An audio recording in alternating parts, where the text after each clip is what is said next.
సరదాకని వెళితే తన్నులు తిని రావాల్సి వచ్చిందని బాధితుడు ఫోటోగ్రాఫర్ వెంకీ వాపోయాడు. తెనాలి పట్టణంలోని ఒక బార్కి వెళ్లిన వెంకీ గాయాలతో బయటపడ్డాడు. ప్రభుత్వ వైద్యశాలలో చికిత్స పొందుతున్నాడు. ఫోటోగ్రాఫర్ గా పనిచేస్తున్న వెంకీ అనే అతను తన స్నేహితులతో కలిసి పట్టణంలోని ఒక బార్కి వెళ్లారు. ఆ బార్లో వీరు తీసుకున్నటువంటి మందుకు 70 రూపాయలు అదనంగా తీసుకోవడంతో వీరు ప్రశ్నించాడు. దీనికి కౌంటర్లో ఉన్న వ్యక్తి అసభ్యంగా మాట్లాడటంతో క్షమాపణ చెప్పమని అడిగినందుకు బార్లోని సిబ్బంది వారిపై దాడికి దిగారు. వీరు సీసా పగలగొట్టి వెంకీ అనే అతనిపై దాడికి దిగడంతో తలకి గాయమైంది.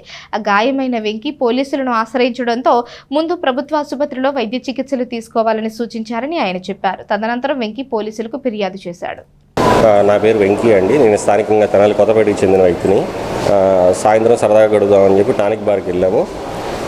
బార్లో క్వార్టర్కి 70 రూపాయలు ఎక్స్ట్రా అడిగారు. ఇట్లా ఎందుకు జరుగుతుంది, అదివరకు మేము ఎప్పుడు వచ్చినప్పుడు కూడా ఇంత కట్టలేదని అడిగాము.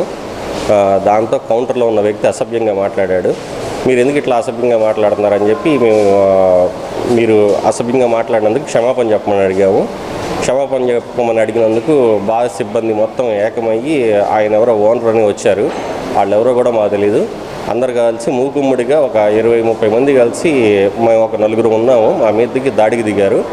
మా ఫ్రెండ్ని ఆపే క్రమంలో మాకు ఒక 7-8 మంది బీర్ సీసాలు, వాటర్ బాటిళ్ళు, అక్కడ ఉన్న ట్రేలతో తల మీద విచక్షణ రహితంగా మా మీదకి దాడికి దిగారు. టౌన్ పోలీస్ స్టేషన్ వాళ్ళు వచ్చి మమ్మల్ని తీసుకొని వెళ్ళి హాస్పిటల్కి పంపించారండి. ఇది జరిగింది. కొన్ని సంవత్సరాలుగా వెళ్తున్నాం. అది పెట్టినప్పటి నుంచి వెళ్తానే ఉన్నాం.